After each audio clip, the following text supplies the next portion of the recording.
ও আল্লাহ, জীবনে অনেক নামাজ ছেড়ে দিয়েছি, মা বাবারে কষ্ট দিয়েছি রে আল্লাহ।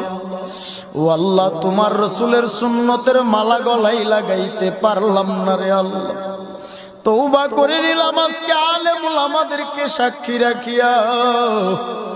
তওবা করলাম আল্লাহ, আর কোনদিন নামাজ ছাড়বো না, রোজা ছাড়বো না, মানুষকে কষ্ট দিব না, সুদের খাতায় নাম লাগাবো না, কোনদিন খারাপ কাজে লিপ্ত হব না।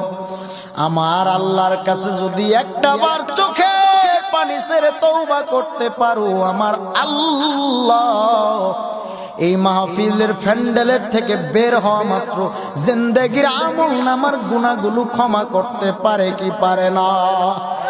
বলেন রহমান তিনি কে, রহিম তিনি কে, রাজ্জাক তিনি কে, জব্বারু তিনি কে?